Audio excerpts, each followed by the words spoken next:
veremos, digamos, por qué,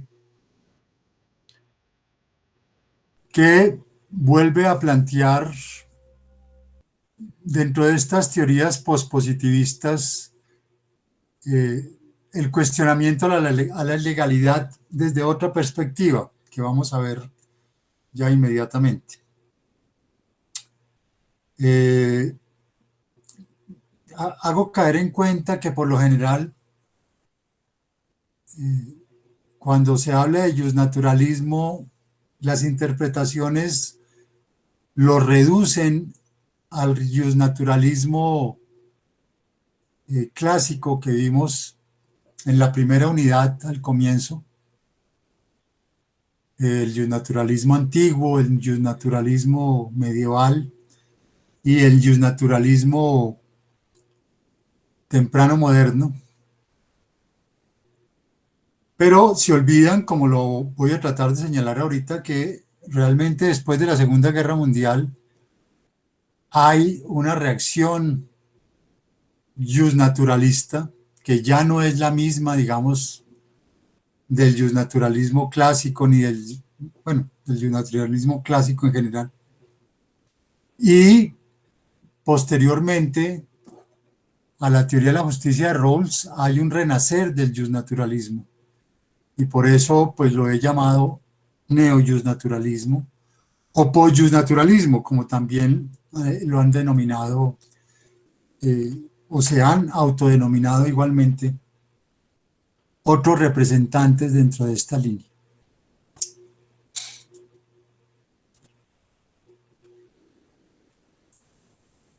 Entonces tenemos aquí las lecturas de Radbruch, que ya veremos es la reacción al justnaturalismo, del justnaturalismo después de la Segunda Guerra Mundial, y he optado por la de Arthur Kaufman, Principios para una teoría procedimental fundada materialmente en la verdad y en la justicia, de un librito que es al que le tengo mucho cariño, que se llama La filosofía del derecho en la posmodernidad.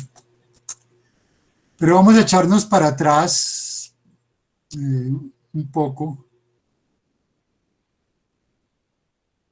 precisamente para retomar lo que era el justnaturalismo antiguo. Recuerden que habíamos visto pues una de sus primeras versiones, o digamos que las dos versiones son muchas, pero las dos versiones claves, las dos versiones que van a tener más influencia no solamente a nivel universal, a nivel mundial, o por lo menos en Occidente, sino a nivel de Colombia. Son las versiones de Platón y de Aristóteles. Entonces veíamos inicialmente en la versión de Aristóteles, perdón, de Platón, como el naturalismo platónico, que después recuerden ustedes, se reedita. Eso es importante que lo guarden en su disco duro. Se reedita con el neoplatonismo. Y el neoplatonismo, acuérdense que Platón vive en el siglo V antes de Cristo, y el neoplatonismo coincide con el cristianismo, con el surgimiento del cristianismo en el siglo cero, siglo I. Y ese neoplatonismo se amalgama con el cristianismo.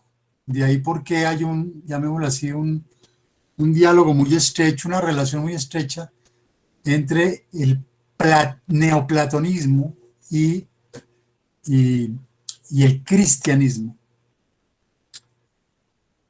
En Platón, la noción de central, recuerden ustedes en la alegoría de la caverna, nosotros estamos en el fondo de la caverna, estamos viendo las sombras, pero si pudiéramos quitarnos las cadenas que nos obligan a ver esa sombra saldríamos al mundo real para Platón, que es el mundo de las ideas.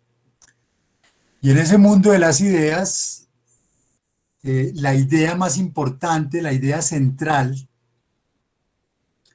es el sol, la que está representada por el sol, y que para Platón es la idea de bien. Pero recuerden ustedes que Platón no define la idea de bien. Platón simplemente va a hablar de que todas las cosas aspiran al bien.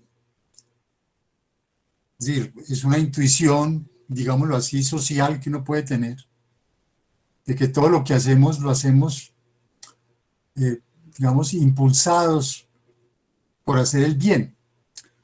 Por supuesto, eso es muy relativo, pero en principio, sin entrarle a poner mucha cabeza, es decir, sin entrar a tematizarlo y a problematizarlo, ¿sí? Por eso la noción de bien de Platón es una noción atemática que no se tematiza y aproblemática que no se problematiza, que no se cuestiona.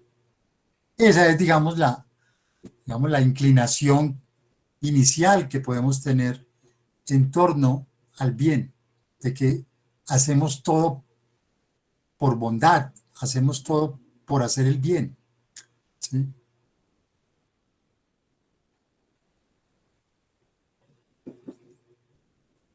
Y les decía a ustedes que esta noción de bien es una noción que responde a contextos cerrados, como lo dice un profesor, insisto mucho, de la Universidad Industrial de Santander, profesor Orlando Pardo, que es un profesor de Derecho. Siempre que uno llega a Bucaramanga le dice, bienvenido a la parroquia. Bueno, yo lo dice jocosamente. Bucaramanga es de las ciudades que yo más quiero y cuya gente realmente es muy especial, muy amable, ¿sí? Era la ciudad que llamaban la ciudad de los parques, una ciudad sencilla, bonita, ¿sí? Pero con mucho espíritu autocrítico. El profesor Orlando Pardo, que tiene su doctorado, que ha viajado por todo el mundo, siempre, irónicamente, así lo recibe a uno cuando lo van a buscar al aeropuerto. Bienvenido a la parroquia. Bueno, y es porque realmente el naturalismo es de las parroquias. El derecho natural es una idea de bien muy parroquial, es una idea de bien muy cerrada, ¿sí? Y Platón, que en este momento está recogiendo, digamos, el impulso y la herencia de la Grecia arcaica. Recuerden, la historia de Grecia, ustedes la pueden, digamos, empezar a plantear desde la Ilíada y la Odisea en el siglo X, más o menos antes de Cristo. Y Platón está, digamos, como en la primera mitad del siglo V, recoge esa herencia, esa noción de bien de esa sociedad todavía más antigua, de esa sociedad, de esa Grecia arcaica, ¿sí? Y esa noción de bien que no se está problematizando todavía, que no se está tematizando, que es la noción que ustedes pueden encontrar en cualquier pueblo colombiano, ¿sí? O en cualquier pueblo del tercer mundo, o incluso lo pueden encontrar en el primer mundo, ¿sí? En las zonas periféricas. Son, digamos, ideas muy arraigadas en la tradición, muy del derecho natural de cada comunidad. Pero esa noción de bien atemática y aproblemática, esa noción representada por el sol, y por eso hablaba del neoplatonismo, porque después el neoplatonismo va a identificar la noción de bien con el cristianismo, ¿sí? Entonces ahí se amalgama, digamos, la herencia del pensamiento platónico con el cristianismo. En Platón, en esto que ustedes están viendo ahí, el sol, que representa la idea de bien, no es Dios. Dios es otra idea, ¿sí? Dios es el demiurgo, ¿sí? Es el creador, pero no es lo que de alguna forma eh, orienta la vida. ¿Sí? La vida se orienta es por la idea del bien. Por tanto, en Platón, ustedes ven diferenciado el bien de Dios, ¿sí? En esa herencia de la Grecia arcaica. En cambio, en el neoplatonismo, que es el que más tarde vamos a recibir nosotros con la colonia, el bien sí se va a identificar con Dios y con el cristianismo, ¿sí? Pero en Platón propiamente no hay identificación Dios, idea de bien, ¿sí? Eso ya es neoplatónico. Y veíamos después cómo Aristóteles ya cuestiona esa noción de bien. Aristóteles ya está viviendo pues un momento eh, más cualificado de la Grecia antigua, ¿sí?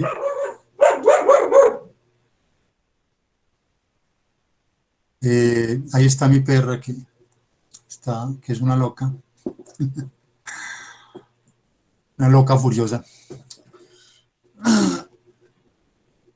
Aristóteles ya esa noción de bien platónica, temática, a problemática no le sirve, porque ya la polis ateniense se ha complejizado, ya no son cuatro gatos, ya es una comunidad mucho más amplia, más desarrollada, y por tanto se hace necesario definir qué es el bien, no simplemente decir que todos nos orientamos por el bien, no, pero ¿qué es el bien?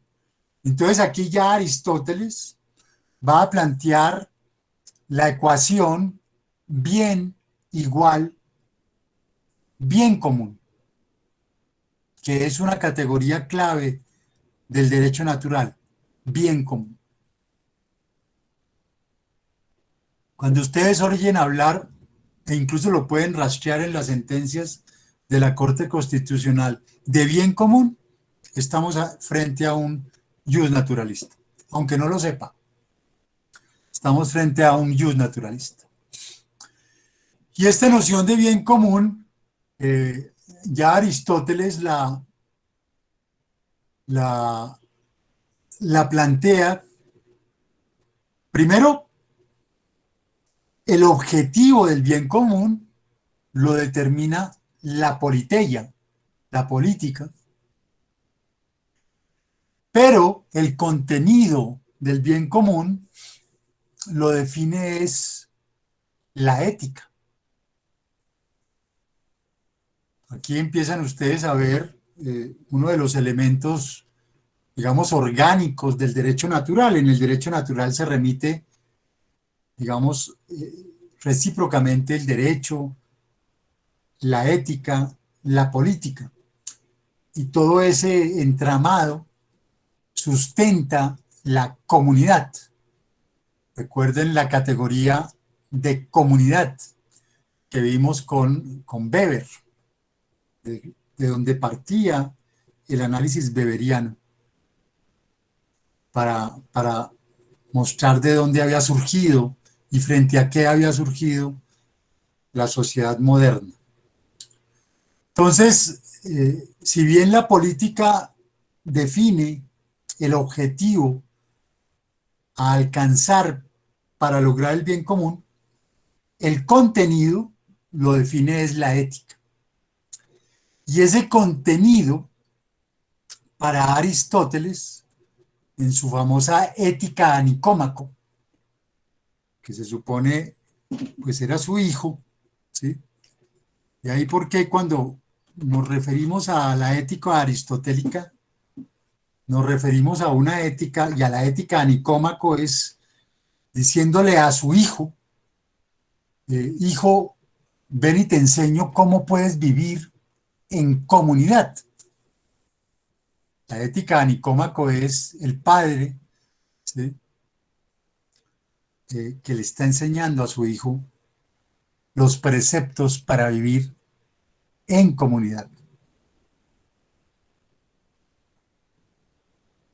Y el contenido ya sustantivo de ese bien común son las virtudes. Obviamente los filósofos estudian a Aristóteles y sus virtudes intelectuales y sus virtudes éticas, pero para nosotros lo relevante aquí es comprender que virtudes significa modelos ejemplarizantes de vida buena. Modelos de vida buena, ejemplarizantes. Es decir, como cuando a uno le dicen o le han dicho en su casa, hijito, hijita, vea, sigue el ejemplo de fulanito, fíjese lo que esa persona es, mire lo honesto, lo recto, mire su manera de ser, etcétera, etcétera, y le ponen a uno de ejemplo a alguien. Bueno, el sentido de eso, el significado de eso es que uno siga un modelo de vida buena, ejemplarizante. Esas son las virtudes para Aristóteles. Por tanto, lo que yo quiero que ustedes entiendan acá, y quiero reiterarlo, es que el derecho natural aristotélico se sustenta en las virtudes. Se sustenta, por tanto, en los modelos de vida buena ejemplarizante. Fíjense que no estamos hablando acá de ningún derecho natural que remite a principios divinos o que remite a principios extramundanos o que remite a principios religiosos. No. Aristóteles está remitiendo a los modelos ejemplarizantes de vida buena, ¿sí?, de la sociedad.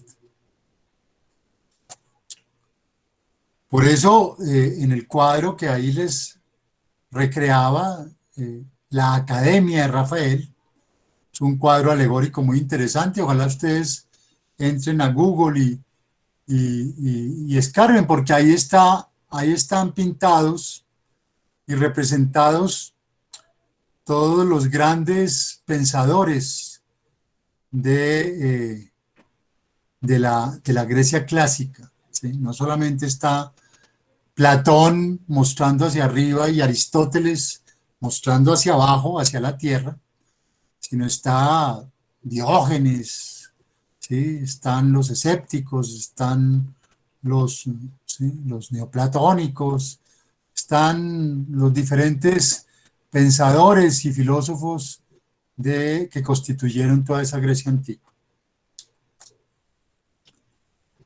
Entonces, eso en primer lugar, es decir, el derecho natural se funda en Aristóteles en las virtudes, es decir, en los modelos ejemplarizantes de vida buena.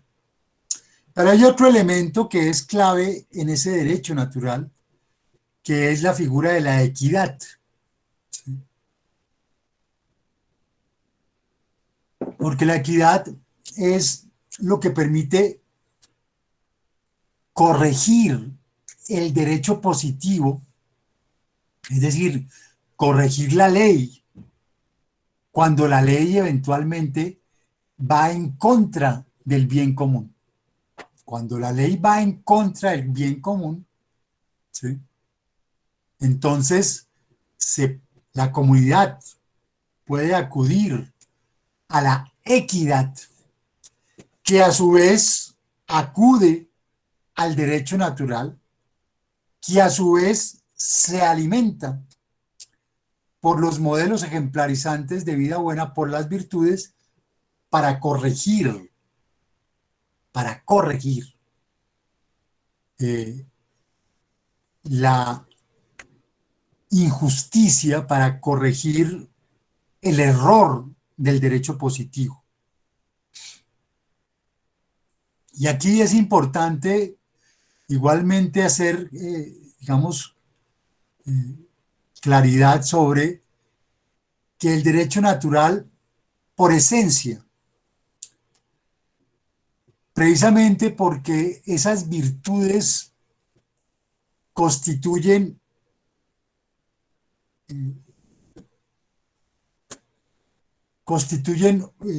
digamos, unos parámetros de diferenciación entre las personas. Las virtudes no son algo que ustedes puedan promulgar procedimentalmente. Ustedes no pueden decir, todos somos virtuosos, no. ¿Sí? Las virtudes las encarnamos cada uno de nosotros. Habrá unos que sean mejores que otros. ¿Sí?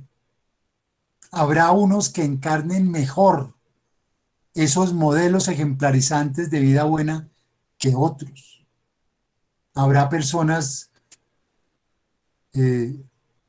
más humanas, habrá personas más buenas, habrá personas mejores que otras. Por eso, conceptos como libertad e igualdad, que son propios de la modernidad, son ajenos al derecho natural. ¿Sí? El derecho natural, y particularmente el antiguo, el griego, no considera la libertad como un concepto central, considera es el fatum. Y tampoco considera la igualdad, ¿sí? Que además es una sociedad que está dividida entre esclavos y hombres libres, ¿sí? E incluso entre los hombres libres no están consideradas propiamente las mujeres. ¿Sí? Eran sociedades totalmente patriarcales, donde las mujeres no tenían los mismos derechos que los hombres. Entonces no hay tampoco igualdad. En su esencia, el derecho natural lo que intenta es preservar una jerarquía y una diferenciación, ¿sí? Que tiene su más y tiene su menos, ¿sí? Porque de cualquier manera en este tipo de sociedades eh, se reconoce la diferencia.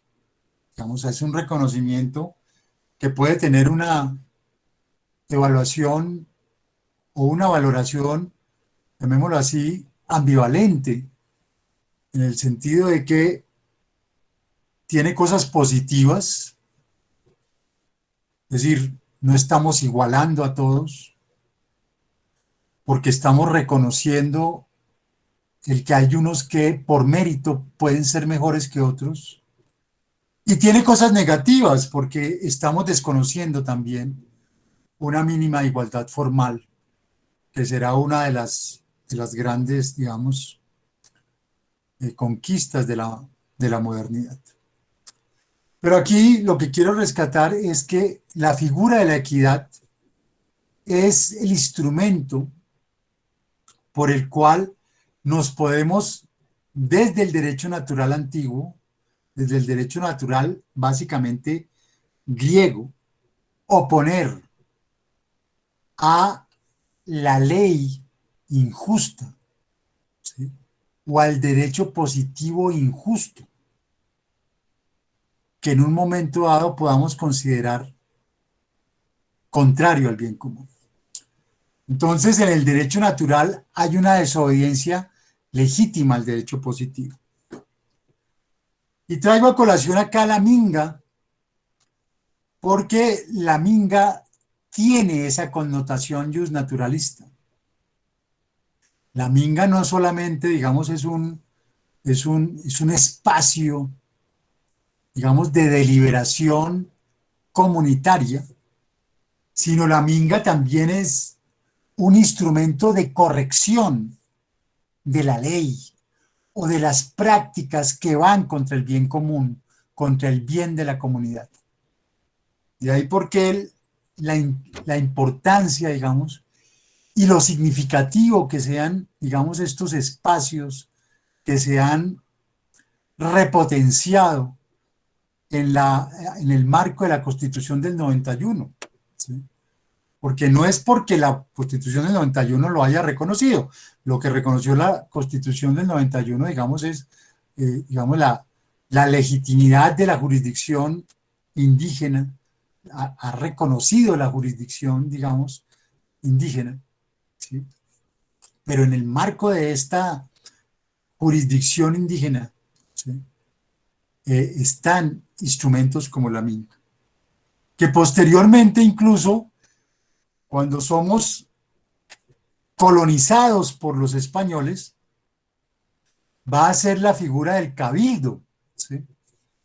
El cabildo, que también tenía una connotación justnaturalista en España, van a hacer y a articularse y a sufrir un proceso de transculturación, de amalgamiento con expresiones propias del derecho natural indígena. Y se crean los cabildos, ¿sí? Como figura jurídica en la colonia. Y si ustedes recuerdan o vieron la película La Misión, en las misiones, que son estos espacios que crean particularmente los jesuitas, para evangelizar a los indígenas en toda América Latina, las misiones fueron unos espacios de convergencia de las dos culturas muy interesantes, muy interesantes. Véanse la película La Misión, que además es hecha acá es rodada acá en Colombia, ¿sí? Ahí estuvo Jeremy Irons, ¿sí? Son las misiones que recorren desde la Patagonia, ¿sí? Ustedes encuentran misiones si ustedes van a ver a Buenos Aires, todavía van a encontrar, digamos, la alusión a las misiones en Paraguay, en Uruguay, en el sur de Brasil, en Bolivia, en Perú, en Colombia. Pero lo interesante es que ustedes las encuentran, por supuesto, no solamente en todo México y en Centroamérica, sino las encuentran en California, ¿sí? Recuerden, California era un territorio primero mexicano, y esas misiones llegan hasta Alaska, ¿sí? Hasta Alaska, que fueron la forma en que la evangelización, digamos, cristiana, eh, logra espacios de convergencia con los nativos, con los indígenas, ¿sí? Pero se encuentran ahí dos figuras propias del derecho natural, una del derecho natural nativo, las mingas, como se denominan en diferentes primeras naciones, y los cabildos que venían del ordenamiento jurídico propiamente hispano. Y ya con Tomás de Aquino vamos a encontrar la expresión ya más decantada del derecho natural, que va a ser, digamos, una distinción sistemática de cómo tenía que ser entendido el derecho natural. Entonces, Tomás de Aquino va a plantear primero una ley divina, la ley, digamos, de Dios, que por supuesto nosotros no conocemos. Lo que Dios, los destinos de Dios, los designios de Dios, por eso se denomina a los designios de Dios, a veces, en ciertas ocasiones, los renglones torcidos de Dios, porque no comprendemos, justifican muchas veces los sacerdotes, justifican muchas veces los mismos rabinos, ¿sí? Porque recuerden que la Biblia, en las sagradas, en el Antiguo Testamento, eso es el judaísmo, y de ahí el judaísmo extrae hasta el día de hoy, pues, es la Torá, sus enseñanzas, y coinciden de alguna manera en una idea de que la ley divina es incognoscible por el hombre.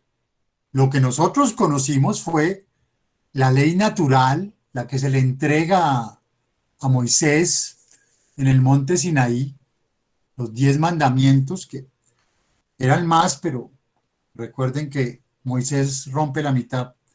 Cuando está bajando el monte Sinaí se encuentra que están adorando a fetiches y el piedronón rompe la mitad.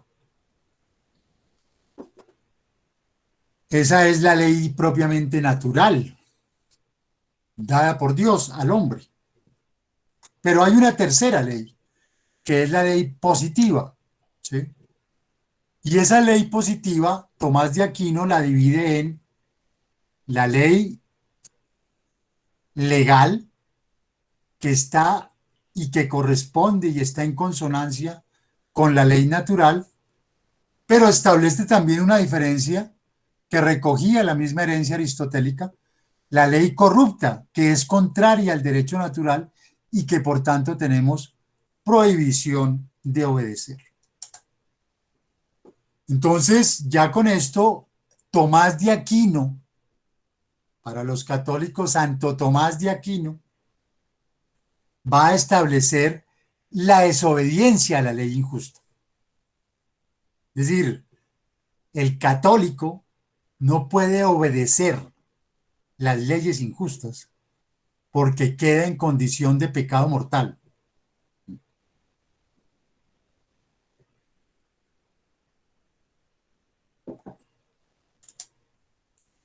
Entonces ahí veíamos la pirámide del derecho natural antiguo y medieval, unos valores ético-culturales, es decir, el contenido, si ustedes quieren, ¿sí?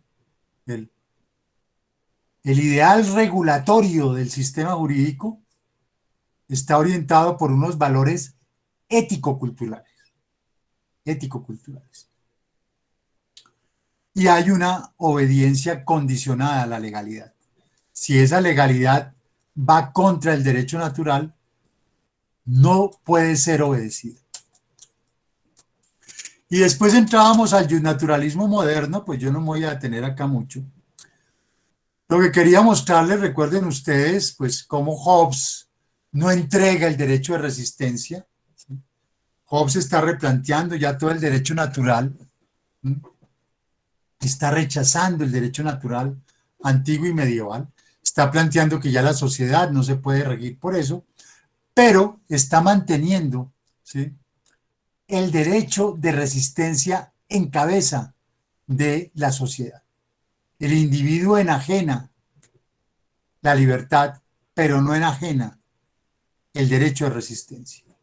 Pero esa postura de Hobbes, que en cierta forma preservaba el derecho de resistencia para la sociedad, desaparece después en el liberalismo, desaparece en Locke, en Rousseau y finalmente con Kant, porque en ninguno de ellos, pese a que Rousseau no es propiamente liberal, pero en ninguno de ellos se va a aceptar la desobediencia frente a la ley, ¿sí? Se acepta la desobediencia contra el tirano, pero no se acepta la desobediencia contra la ley, ¿sí?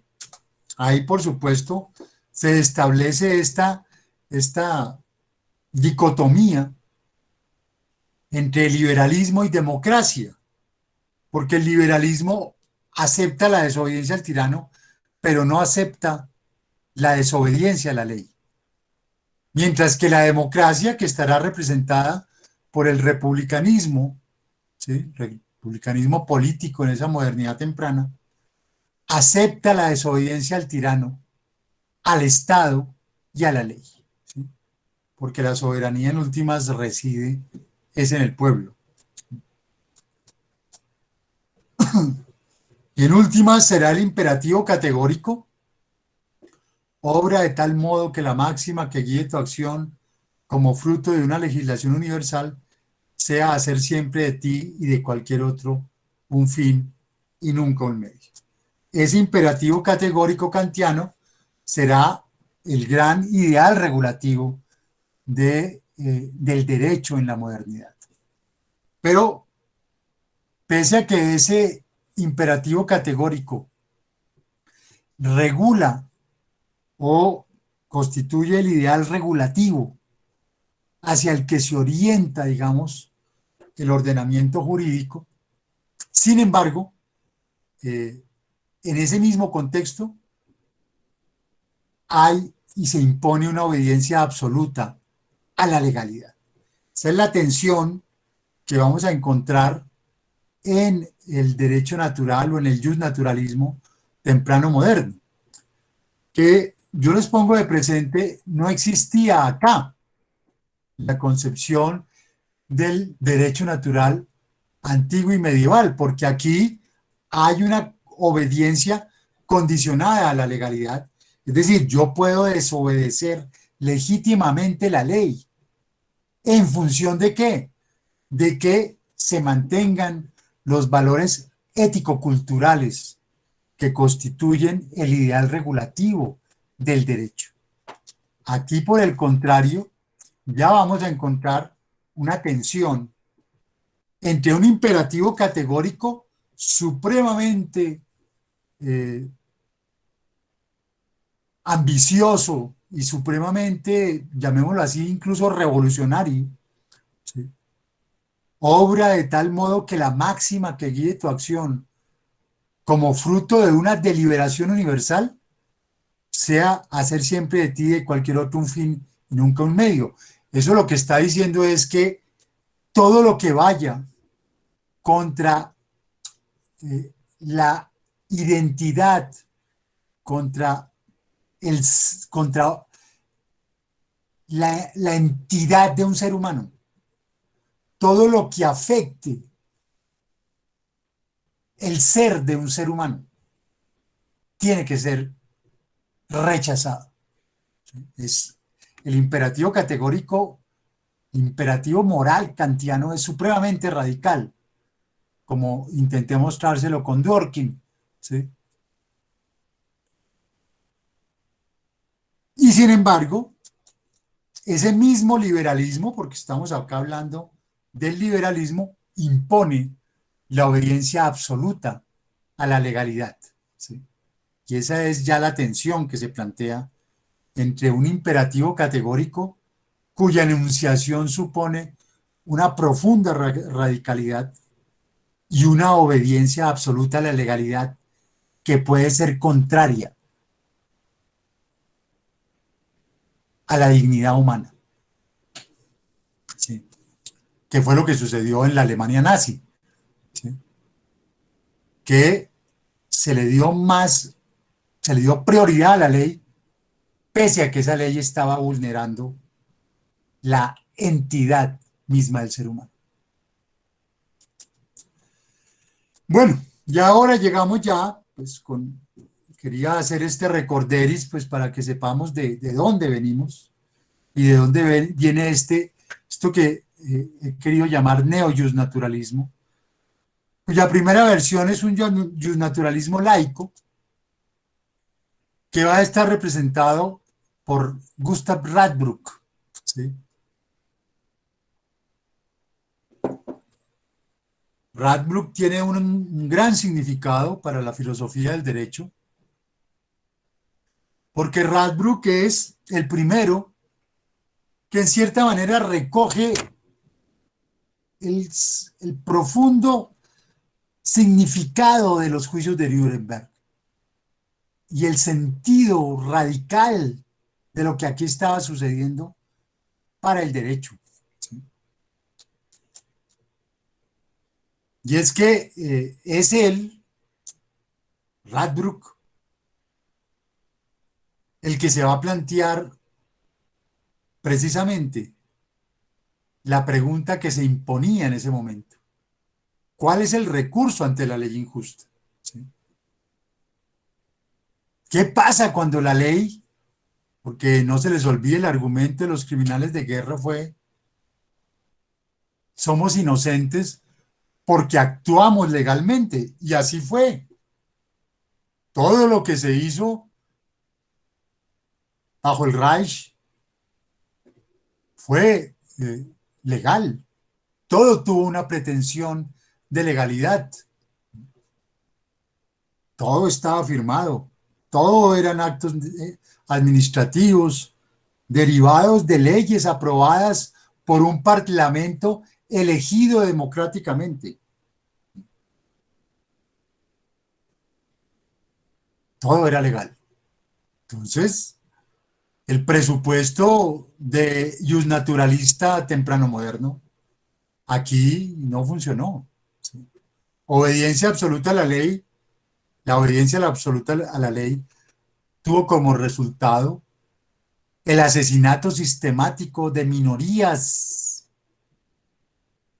en el Reich. Entonces, ¿cómo se va, digamos, cosiendo la cuestión? ¿Cómo se va cosiendo la respuesta a esta pregunta? Rudolf Stammler, que había sido, digamos, un fundador de la filosofía del derecho neocantiana,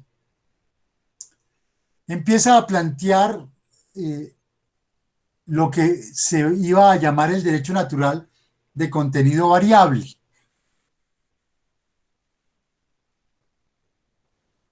Fíjense acá lo interesante.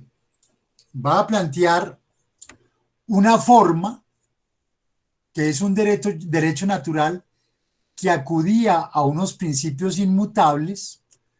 Aquí ya estamos hablando de unos principios ahistóricos, atemporales, incluso de unos principios que podríamos denominar extramundanos, divinos, de unos principios incluso religiosos, y un derecho positivo que por supuesto varía de acuerdo al momento histórico. Este es inicialmente el planteamiento de Stammler, que, digamos, antes de convertirse Stammler al nazismo, ¿sí? Porque Stammler, que era neocantiano, después, pues ya, como muchos intelectuales, Heidegger, Schmitt, transitan al nazismo. Pero había planteado, digamos, este derecho natural de contenido variable. Y ya en este punto, digamos, está el existencialismo, está Heidegger, está Sartre en la palestra, está en la palestra del pensamiento filosófico, alternativo, digámoslo así.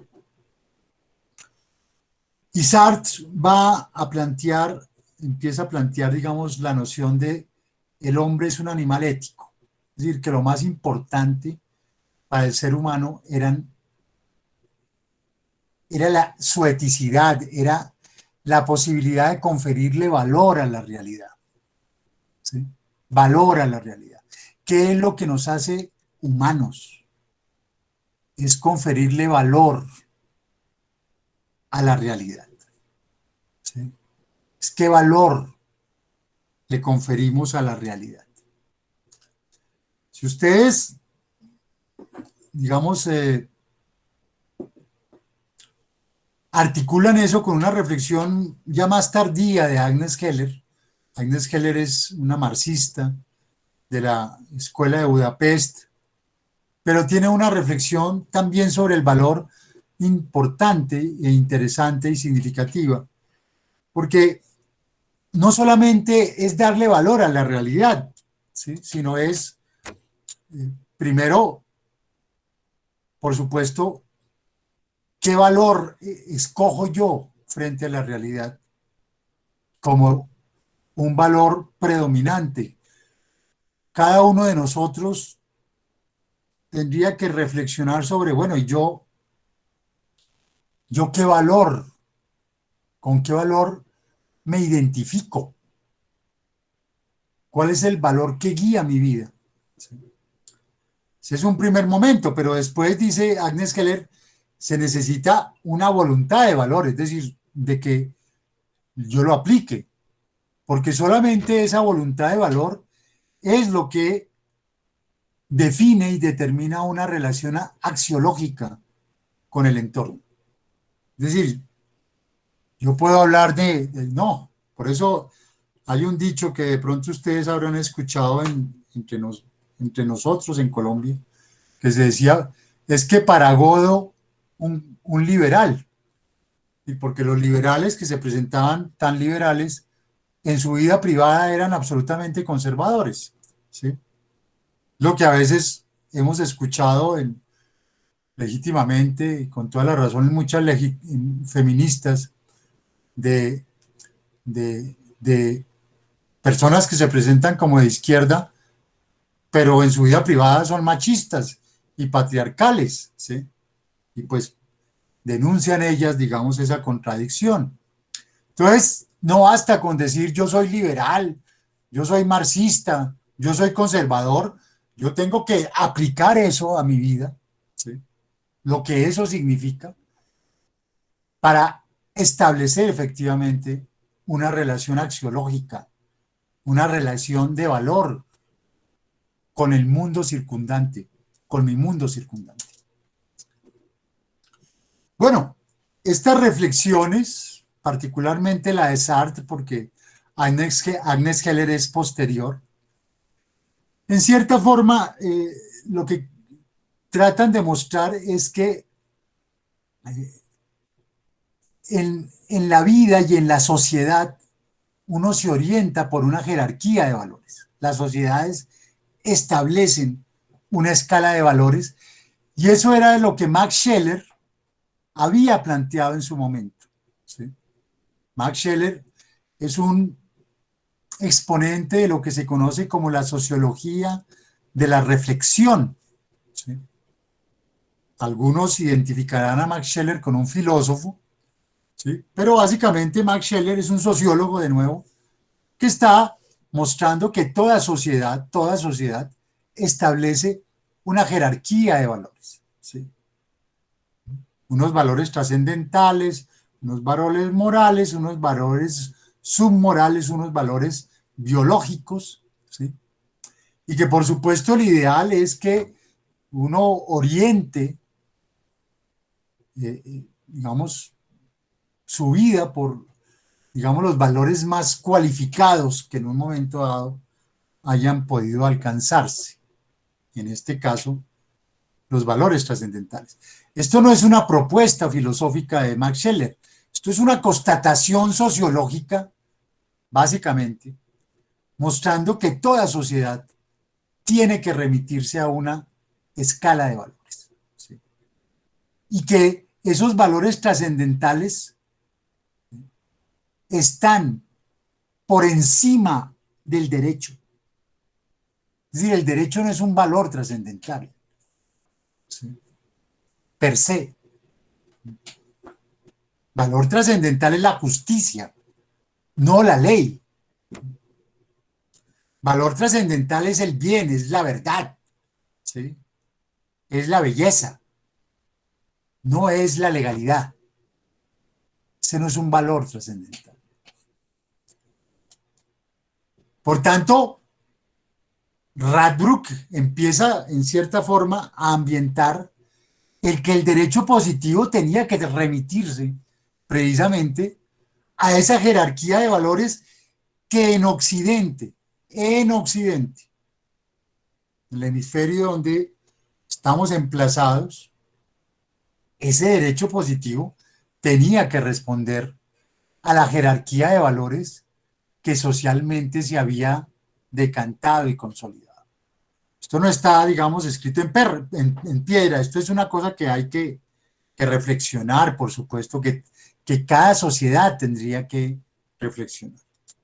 Pero eso es lo que lleva precisamente a Radbruch en el 40 y, bueno, esto es del 48, a mostrar que en efecto hay un contenido de derecho natural variable, no absoluto ni inmutable, pero a diferencia de Stamler, que estaba hablando de unos principios inamovibles y de un derecho positivo eh,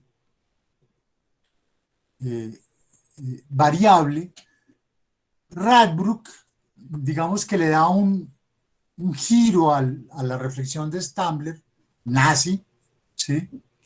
Y va a plantear es que en últimas ese derecho natural es de contenido variable, no es absoluto ni inmutable, precisamente fundamentándose en Max Scheler, ¿sí? Que había precisamente planteado que todas las sociedades en un momento dado de su historia van a tener unos referentes de valor trascendentales, ¿sí? Esos valores trascendentales, ¿sí? Diversos, no son absolutos. En un momento dado de la historia, una sociedad puede concebir que la justicia es un valor trascendental, o como en la antigüedad, que la sabiduría era un valor, era su valor máximo trascendental, o que la religión era su valor máximo trascendental, ¿sí? O que eh, la economía era su valor máximo trascendental, ¿sí? La economía política. Bueno, pero que en este momento, estamos hablando del siglo XX, el valor máximo trascendental que debía, por tanto, orientar incluso el derecho positivo era la justicia. Era la justicia. Y por eso Radbruch, que había sido positivista antes del nazismo, en este momento, después de la Segunda Guerra Mundial, en el marco de los juicios de Nuremberg, su postura va a decir esto: la ciencia del derecho tiene que meditar de nuevo sobre la verdad milenaria de que hay un derecho superior a la ley. Un derecho natural, un derecho divino, un derecho racional, el que ustedes quieran, medido con el cual la injusticia sigue siendo injusticia, aunque revista la forma de la ley, y ante el cual la sentencia pronunciada de acuerdo con esta ley injusta no es derecho, sino lo contrario es derecho. Aquí lo que hace Radbruch es romper esa ecuación entre legalidad y derecho.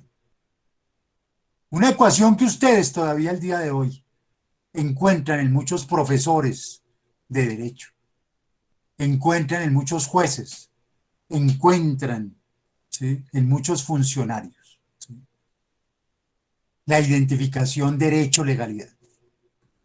El justnaturalismo estaba llamando precisamente a romper esa ecuación, a que no podemos identificar derecho y legalidad, porque la legalidad en un momento dado, como había pasado en la Alemania nazi, puede ser extremadamente injusta. Y entonces el derecho requiere una instancia de corrección, que no es el derecho positivo, que no es la segunda instancia, ¿sí? Que tiene que ser una instancia por encima de la ley. Entonces, separa derecho y legalidad y establece la justicia, ¿sí?, como el ideal imperativo del derecho. Y por tanto que la legalidad tiene que estar sujeta a la justicia.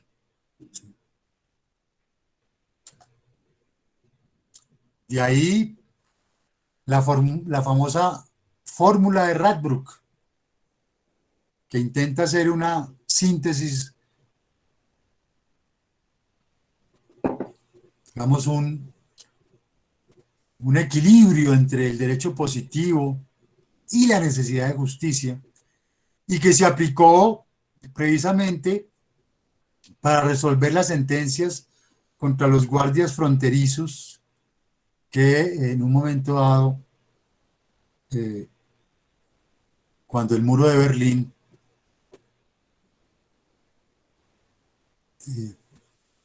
disparaban contra quienes querían huir de la Alemania comunista, ¿sí? Había muchos guardias que también eran alemanes, eh, se, se negaban a disparar. Tenían la orden de dispararle a todo el que quisiera cruzar, pero muchos de ellos se negaron a disparar. Entonces la fórmula de Radbruch rezaba: se debe preferir la regla de derecho positivo, justificada como está en su creación válida por el poder estatal, incluso cuando la regla es injusta y contraria al bienestar general, a menos que la violación de la justicia alcance un grado tan intolerable que la regla se vuelva en efecto una ley ilegal y por ende deba ceder ante la justicia. Es decir, que una orden injusta, ¿sí?, no podía ser cumplida por un subalterno. ¿Sí? El subalterno consideraba que era así. Entonces, por encima del derecho positivo, hay un derecho supralegal. Y ese derecho supralegal está de alguna manera orientado por un ideal de justicia que en cierta forma va a rezar que la justicia prima sobre la extrema injusticia. Ese es el justnaturalismo laico. Ese es el justnaturalismo kantiano, neokantiano, en la formulación de Radbruch.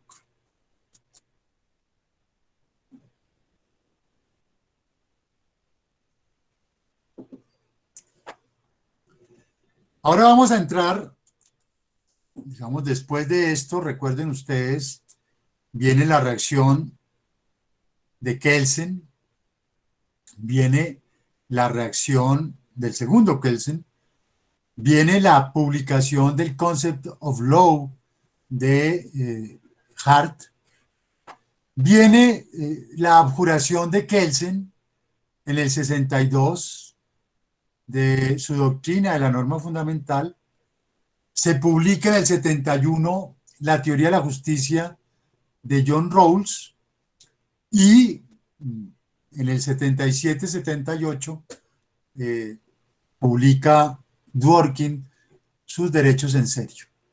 Más tarde va a aparecer ya Robert Alexy con sus reglas de la argumentación jurídica y con su teoría de los principios de los derechos fundamentales y su teoría de la ponderación. ¿Sí? Después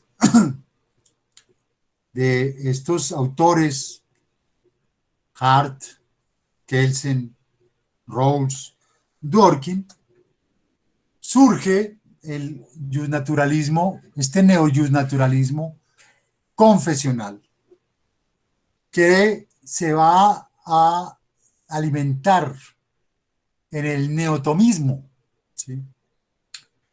Neotomismo, como ustedes ven ahí, surge en la segunda mitad del siglo XIX con el Papa León XII, en su famosa encíclica Aeterni Patris, ¿sí? 1879, que va a tener seguidores en Europa como Maritain o Etienne Gilson, un historiador, Maritain, un filósofo. En cierta forma, de aquí se va a derivar lo que más tarde se va a conocer como la doctrina social de la Iglesia. Bueno, ese neotomismo va a tener dos proyecciones. El neotomismo continental, en el cual se va a inscribir MacIntyre, que es uno de los autores que vamos a ver inmediatamente, ¿sí? Que va a adoptar un enfoque axiológico, valorativo, rechazo a Kant, y un neotomismo, por el contrario, analítico, neotomismo en la línea ya de la filosofía analítica, que es el de John Finnis, con un enfoque deontológico, una reivindicación de principios en diálogo con Kant. ¿Sí? Esas son las dos corrientes que el neotomismo terminó adoptando, digamos, casi que un siglo después, a partir de los 80.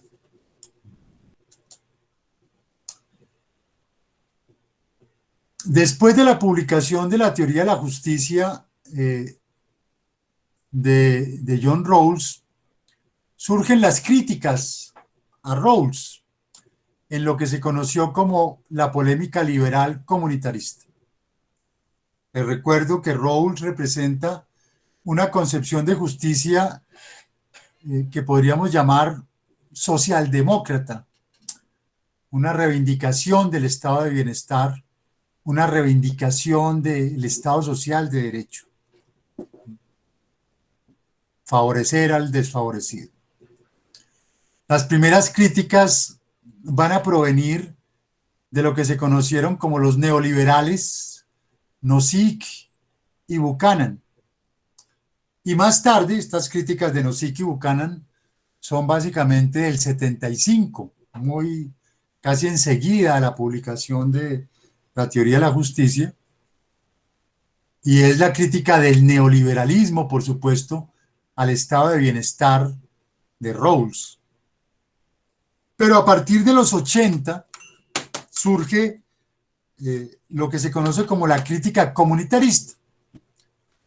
Y en esa crítica comunitarista va a haber también, digamos, dos grandes tendencias.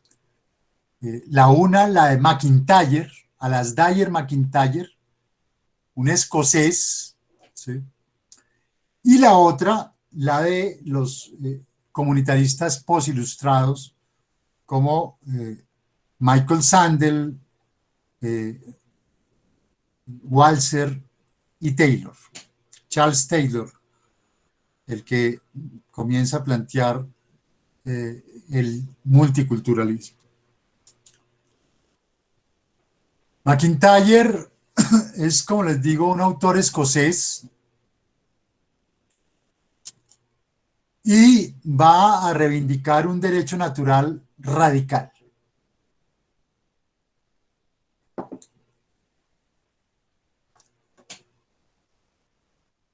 Recoge el justnaturalismo tomista,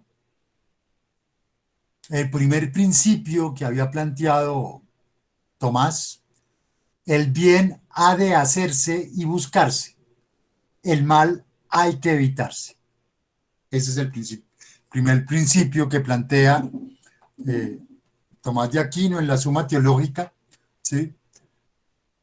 El bien ha de hacerse y buscarse, el mal hay que evitarse, ¿sí?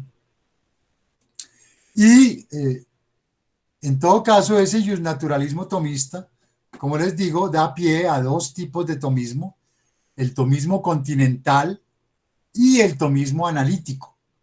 En el tomismo continental se va a escribir MacIntyre. Cuando hablamos de tomismo continental me refiero al continente europeo, se lo denomina así, continental, y el tomismo analítico es el contexto anglosajón, el contexto inglés inicialmente, que después también se va a proyectar a los Estados Unidos, básicamente, aunque también al Canadá angloparlante, ¿sí? Que es ya el contexto angloamericano.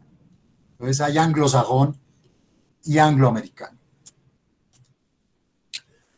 Pero, en efecto, MacIntyre se inscribe en la reivindicación de Maritain. Vamos a ver ahorita rápidamente Maritain, ¿sí? Y a su crítica de que esa separación derecho-moral lo que ha llevado es a que el derecho juridice la moral.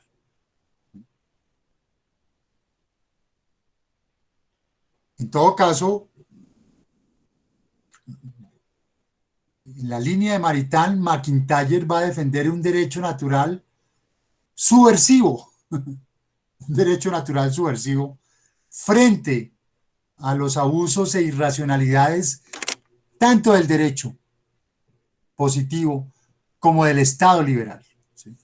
De los dos grandes frentes que cuestiona, bueno, son tres, pero los dos grandes frentes, dos de los grandes frentes que va a cuestionar Maritain y que va a cuestionar igualmente MacIntyre es el derecho positivo y el Estado liberal. Maritain es un autor católico, reivindica el bien común, es lo que se conoce como la escuela, inicialmente se conoció como la escuela progresista del tomismo, ¿sí?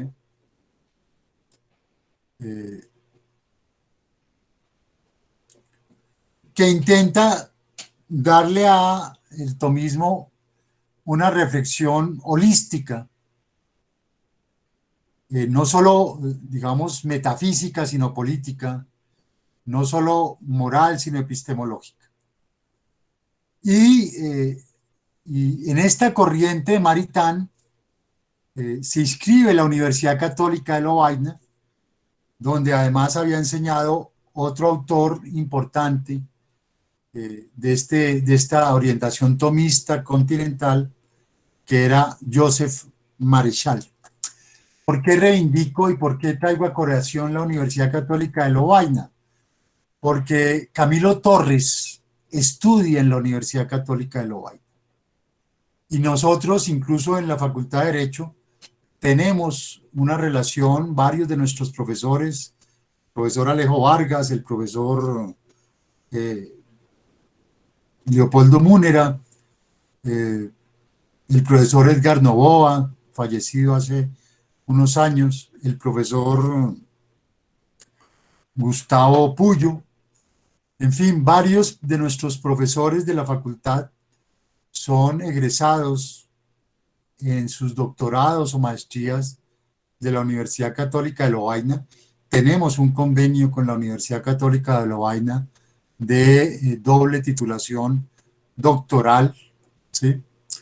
Y por eso quiero, digamos, traer a colación, porque el nexo a través de Camilo Torres con Lovaina ha sido siempre un nexo estrecho que se mantiene hasta el día de hoy. MacIntyre tiene tres obras: Tras la virtud, Justicia y Racionalidad. Tiene muchas, pero estas son, digamos, las más relevantes, y Tres versiones rivales de la ética, ¿sí? Básicamente, en Tras la virtud, MacIntyre confronta el proyecto moderno de la Ilustración y confronta a los abogados, muestra cómo, digamos, la juridificación que se ha hecho de la moral por parte del derecho ha sido básicamente producto de los abogados, ¿sí? Problemas como la eutanasia, problemas como el aborto, problemas como la violencia intrafamiliar, ¿sí? Por hablar solo de estos, son problemas éticos, no son problemas jurídicos, ¿sí? Si nos ponemos, y muchos de los problemas que ustedes pueden encontrar en el Código Civil son problemas éticos, son problemas morales, ¿sí? No son problemas jurídicos. Entonces el derecho ha complicado el mundo de la vida, el derecho ha complicado, ¿sí? Por meter sus narices en la regulación de pautas éticas, ha juridizado todo, ¿sí? Ya ha vuelto y ha hecho que todo se convierta en un pleito jurídico. Y donde habría que mirar más bien para solucionar muchos de estos problemas que no son jurídicos, sino son problemas éticos o morales, si ustedes quieren, es en las virtudes, es decir, es en los marcos de solución, en los modelos ejemplarizantes de vida buena. Desde ahí es que podemos solucionar estos problemas.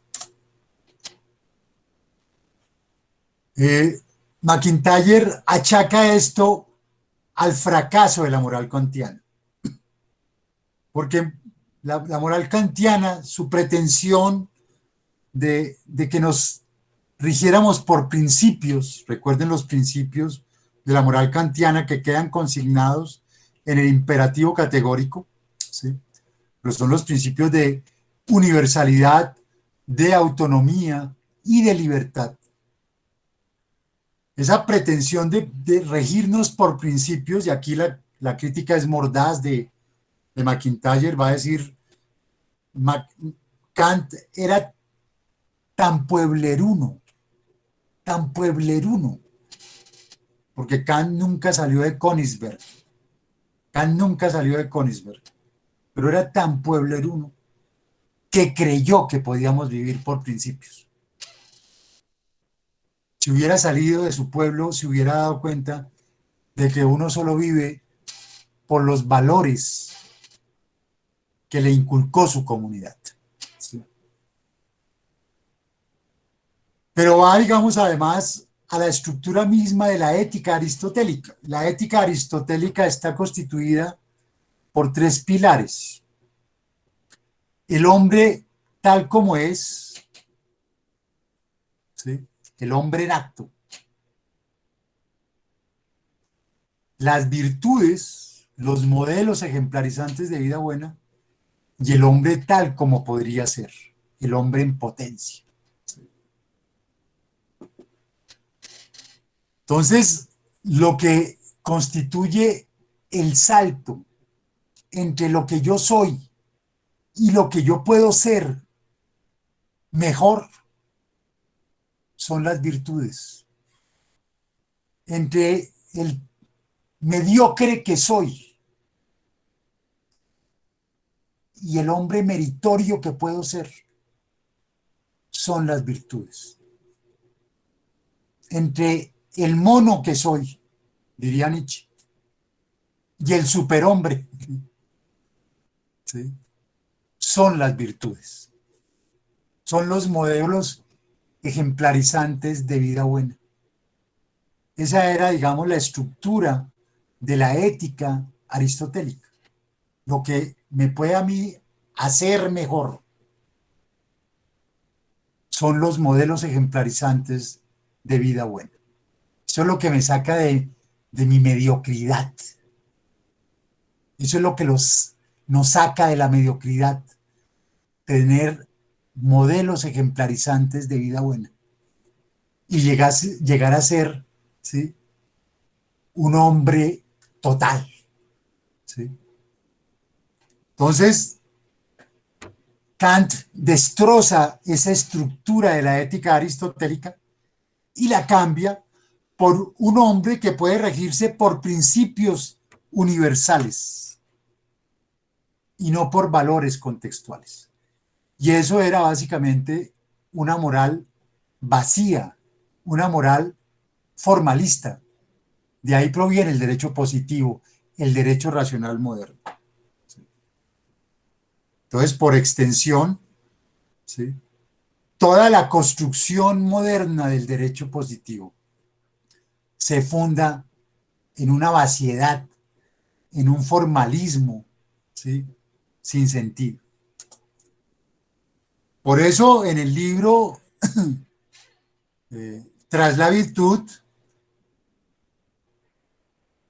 culmina precisamente con este dilema: Trotsky o San Benito, se pregunta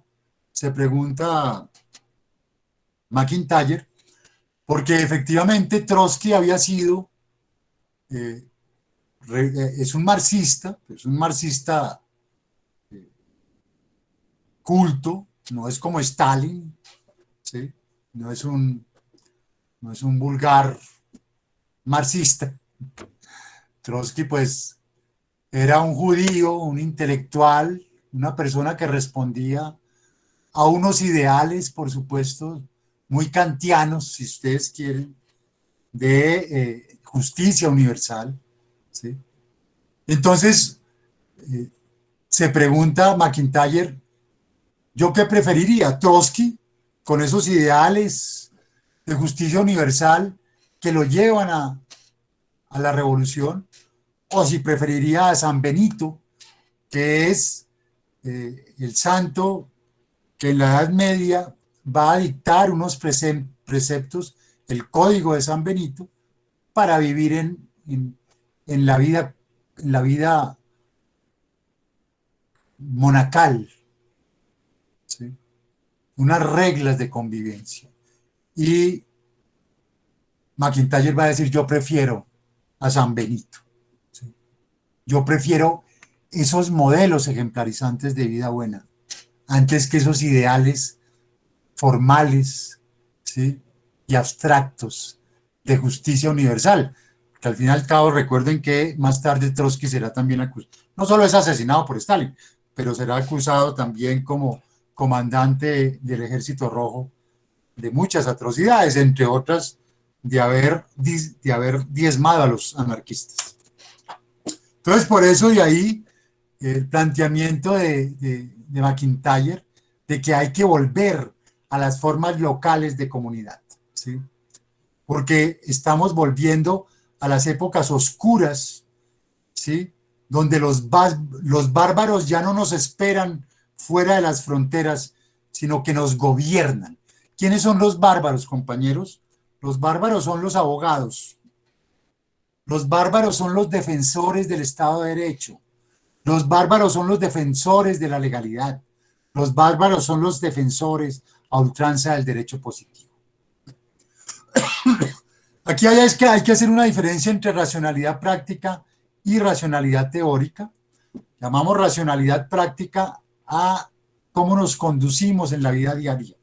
Y ahí por qué nos remitamos a la moral, a la política, al derecho. Y la racionalidad teórica, pues lo que es la ontología, la epistemología, la lógica, pues digamos, cómo organizamos el pensar, básicamente. ¿Por qué digo esto? Porque en su segundo libro, pues en el segundo libro que tiene impacto para nosotros, Justicia y Racionalidad, lo que va a sostener McIntyre es que cada tradición tiene su propio marco de racionalidad práctica, ¿sí?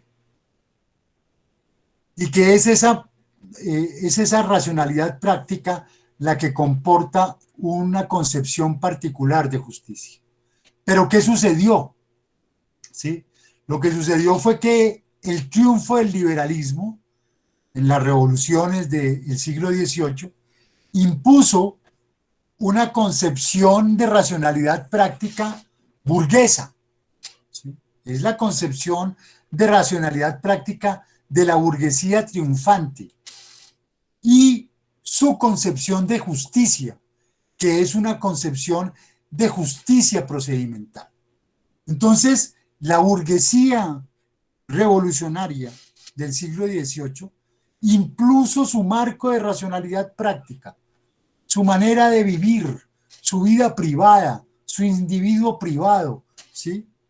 Su economía de mercado, ¿sí? Su concepción de sociedad civil, e impuso junto a eso la justicia procedimental por sobre las justicias particulares a cada tradición. Por eso MacIntyre va a llamar a la necesidad de subvertir el liberalismo y de subvertir el positivismo y de subvertir la concepción procedimental de justicia, que es una concepción burguesa. El derecho positivo, el derecho racional moderno es la concepción burguesa de justicia. El liberalismo impuso esa concepción de justicia procedimental sobre las demás tradiciones, descalificando las demás tradiciones. Por eso, dirá MacIntyre, los abogados, no los filósofos, son los clérigos del liberalismo, son los clérigos de la justicia procedimental, son los defensores de la justicia procedimental, ¿sí? Y por eso rechaza a Hart, ¿sí? Dice, eso no es derecho mínimo natural. Eso de Hart no es derecho, no es derecho natural, ¿sí? Esos son los preceptos de, el contractualismo anglicano, que obviamente MacIntyre como escocés rechaza. Entonces MacIntyre reivindica un derecho natural transgresor y subversivo. Aunque obviamente MacIntyre no es del Opus Dei, ¿sí? Traigo aquí a colación el Opus Dei, ¿sí? Ustedes saben que eso es una congregación al interior de la Iglesia Católica ultraconservadora, aunque hay otra más conservadora, que es en la que se inscribía el ex procurador Ordóñez. El Opus Dei tiene una universidad en Estados Unidos, la Universidad de Notre Dame. Ahí estudió esta señora, esta abogada, que hoy seguramente va a ser elegida como la 9ª juez de la Corte Suprema de Justicia, desgraciadamente, porque ella es egresada de esta universidad y de la Facultad de Derecho de esta universidad. Es una facultad del Opus Dei, ¿sí? Como lo es aquí la Universidad de La Sabana, ¿sí? Que es también una universidad del Opus Dei, ¿sí? De donde es egresado, por ejemplo, Néstor Morales, el que dirige Blue Radio. Y estos son magistrados, ¿sí? Los dos del centro, ¿sí? Guerrero, ex magistrado, y la actual, me escapa el nombre ahorita, que era la esposa de Cristina Pardo es Schlesinger. Cristina Pardo, son miembros del Opus Dei. Y los que están en los extremos, Carlos Bernal, el mal ahora elegido magistrado, desgraciadamente, que torpedió desde el comienzo el proceso de paz, miembro de iglesias cristianas, inmediatamente fue acogido por la Universidad de La Sabana como profesor y director, no sé si de la maestría en constitucional, y pues el tristemente célebre Ordóñez, ¿sí? ¿Sí? De una congregación de ultraderecha. Los lefebristas. Los lefebristas, que además contra el Concilio Vaticano II pronuncian la misa en latín y de espaldas a la feligresía. Recuerden que el Concilio Vaticano II estableció que la misa había que darla en el idioma vernáculo, en los idiomas vernáculos, es decir, en los idiomas de cada pueblo, de frente a la feligresía, no a espaldas. Y esto que es el famoso, este juez cartagenero, el mala hora juez, que no ha querido y se ha negado a casar por 3 veces a la pareja de mujeres que han querido hacerlo en Cartagena. Con esa frase, no puedo casar a dicha pareja del mismo sexo porque ello contraría mi moral cristiana. En mala hora, un juez. Bueno, entramos a Finis. Finis es, aunque nace en Australia, pues enseña primero en Oxford y también en la Universidad de Notre Dame, ¿sí? Y su obra principal es lo que está abajo, es la Facultad de Derecho de la Universidad de Notre Dame, de donde saldrá la futura, en mala hora, nueva magistrada de la Corte Suprema de Justicia de Estados Unidos, que con eso ya rompe por completo el equilibrio un poco progresista, mínimamente progresista que existía allá. Finis va a reivindicar un derecho natural moderado,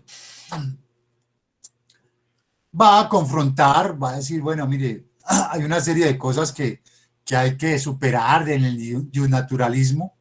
Eso de que porque el cuerpo humano es perfecto, es existencia, es porque lo creó Dios, eso son bobaditas, eso por favor no lo digan, ¿sí? En todo caso, eso, Dios no se metió en crear el cuerpo humano, ¿sí?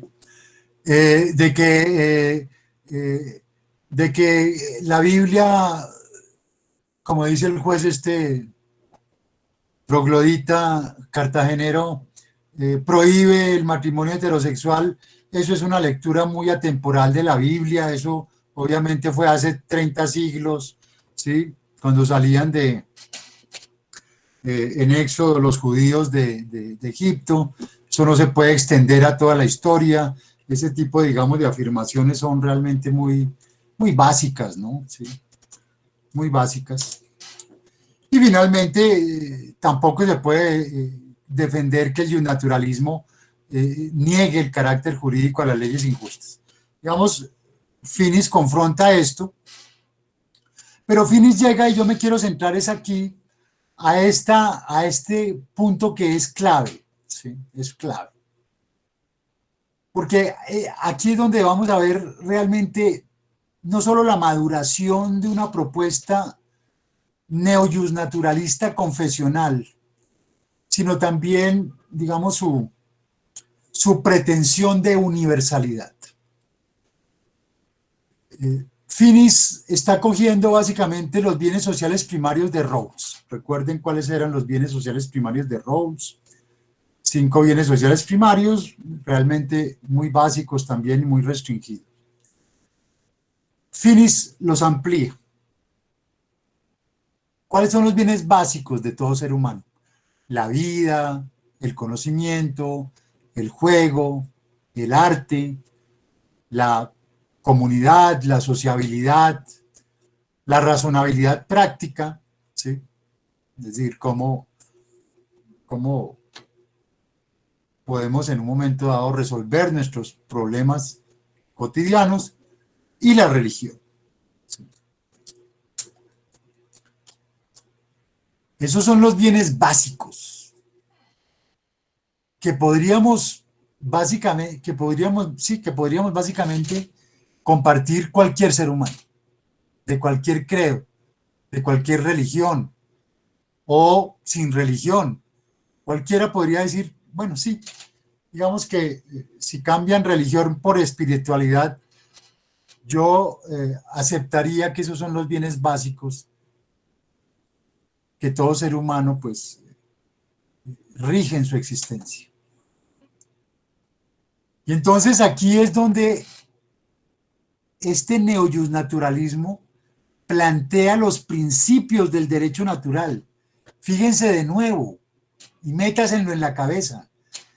El neoyusnaturalismo no está planteando principios religiosos, no está planteando esta cosa tan básica y tan vasta de este juez cartagenero, no está hablando ni siquiera de religión, ¿sí? En los principios que está definiendo para el derecho natural: plan de vida coherente, preferencias entre valores, es decir, jerarquía de valores, preferencias entre personas. A mí no me tiene que caer bien todo el mundo, hay unas que me gustan más y otras que me gustan menos, porque se identifican más con lo que yo creo. Desapego altruista a los propios proyectos, es decir, yo no puedo hacer todo por egoísmo, por utilidad. Compromiso con los proyectos, eficacia en pos de los propósitos, es decir, si me comprometo con algo es para hacerlo, no para dejarlo a medio camino. Procurar el bien común, seguir la propia conciencia, ¿sí? Y mantener distancia crítica a todo. Fíjense, léanlos bien. Esa es, para Finis, neotomista, ¿sí? Confesional, creyente, y sin embargo, sus principios de derecho natural no están acudiendo a ninguna religiosidad, no están acudiendo a los mandamientos, no están acudiendo a principios divinos. Entonces, para que ustedes se den cuenta, esos que llamamos a veces aquí neoyusnaturalistas o yusnaturalistas, eso no son nada, ¿sí? Eso es simplemente, eso no es ni siquiera yusnaturalismo, eso es simplemente credo religioso, credo religioso. Ese juez de Cartagena no es ni siquiera, le queda grande ser juez, le queda grande el ser abogado, ese es simplemente un creyente que por algún motivo o por alguna palanca se infiltró en la rama, quién sabe cómo, ¿sí? Porque el yusnaturalismo actual se plantea, estos son los principios que no tienen nada que ver con la religión. O sea, ni siquiera los yusnaturalistas confesionales son tan básicos, ¿sí? Tan simplones como eso que acaban ustedes de ver, esa enunciación de ese juez de Cartagena.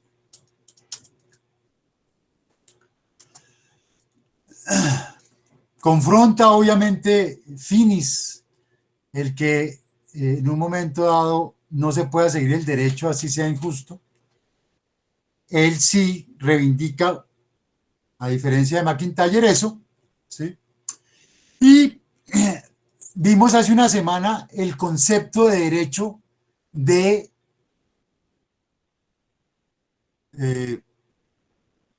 Alexi, que es un concepto de derecho laico, ¿sí? Es un concepto de derecho, llamémoslo así, democrático, ¿sí?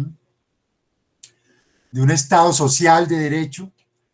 Y aquí vamos a observar el concepto de derecho de Finis desde el neoyusnaturalismo. El derecho consiste en normas promulgadas por una autoridad determinada y efectiva para una comunidad íntegra de acuerdo a estipulaciones reglamentarias de instituciones de enjuiciamiento, ¿sí? Para resolver razonablemente problemas de coordinación de la comunidad en aras del bien común de esta comunidad, según en una forma adaptada a ese bien común mediante los rasgos de especificidad, reducción de arbitrariedad y mantenimiento de una reciprocidad entre los sujetos al derecho, entre sí y con las instituciones. Dice que en todo caso hay un intento de equilibrio entre instituciones del derecho positivo y, llamémoslo así, instituciones de derecho natural. Entonces, este es un derecho natural conciliador entre el derecho positivo y la comunidad. Entonces, en todo caso, el derecho, la concepción de derecho establece una instancia supralegal pero esa estancia supralegal acude a unos bienes básicos o a unos principios, como en el caso, pues más bien, pues en ambos casos, pues, en cierta forma. Y ahora ya entremos para cerrar a lo que podríamos llamar el post-justnaturalismo o justnaturalismo crítico. ¿Sí? Primero Arthur Kaufman,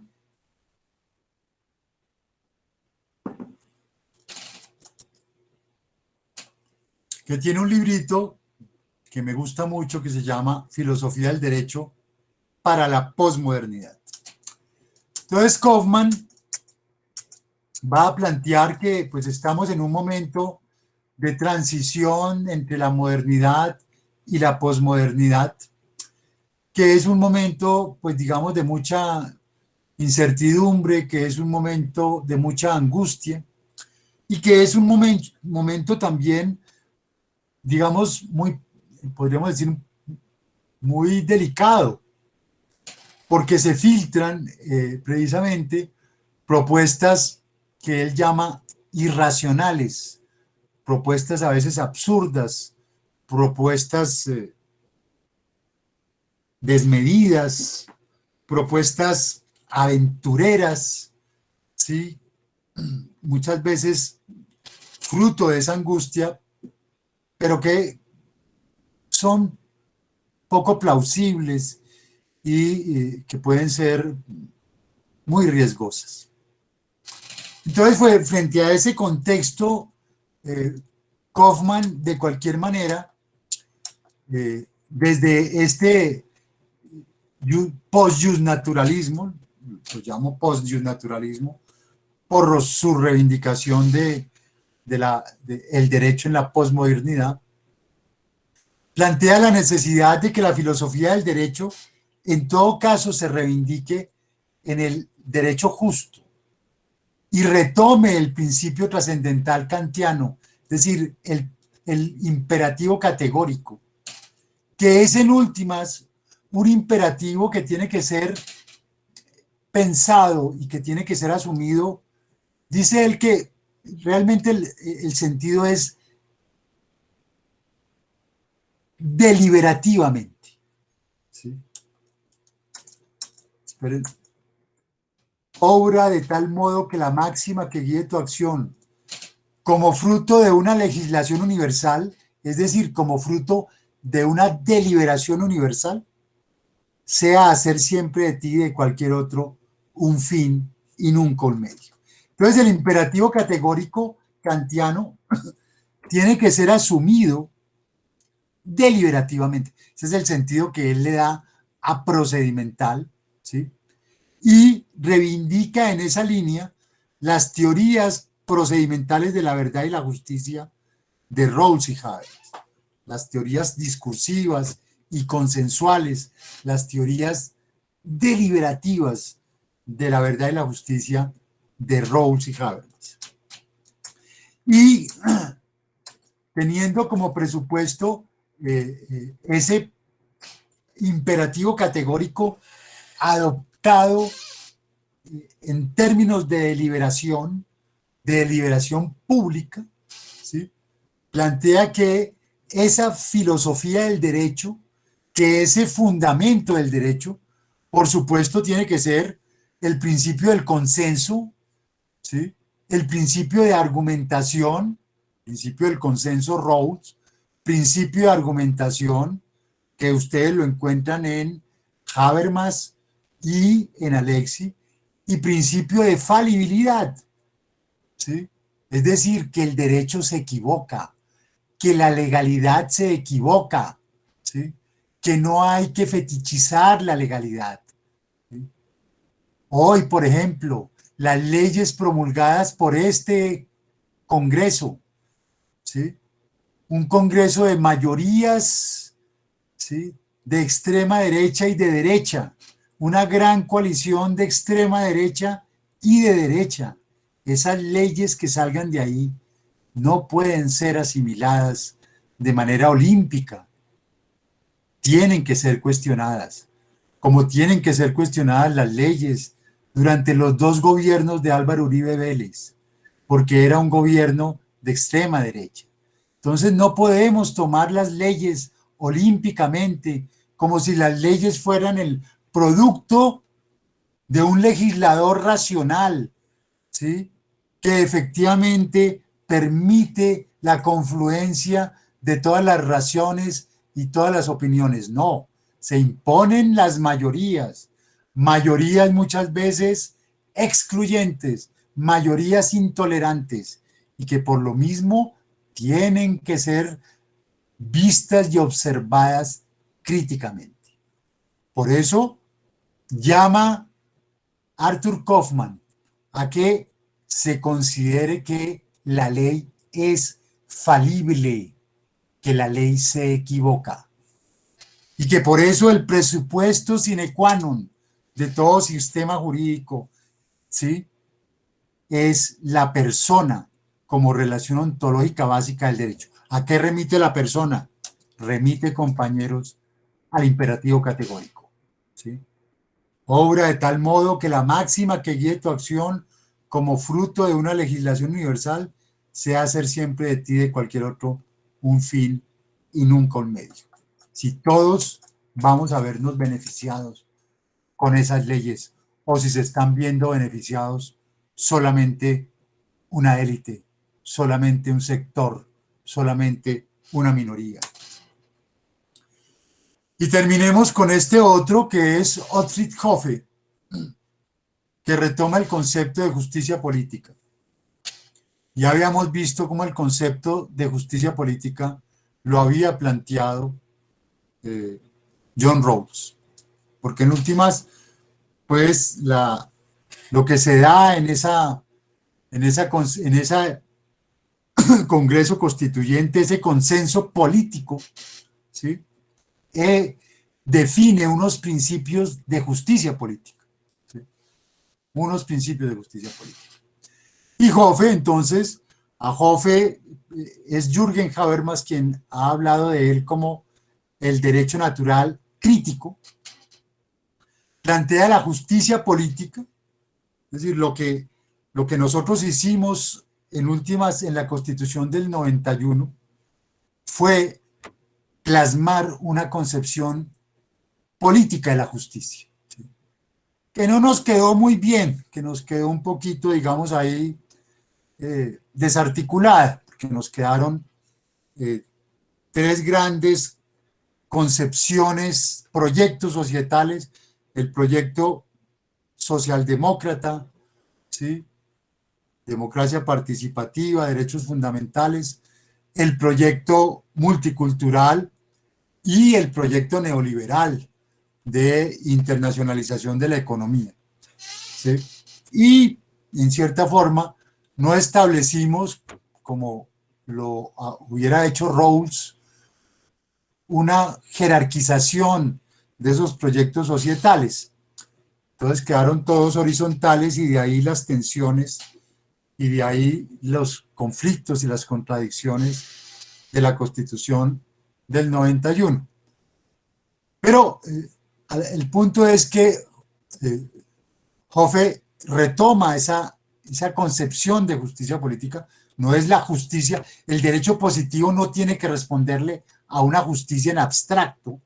El derecho positivo tiene que, todo el ordenamiento, mejor dicho, toda la pirámide tiene que responder a una concepción de justicia política que quedó plasmada en la Constitución, que quedó plasmada en su consenso, ¿sí?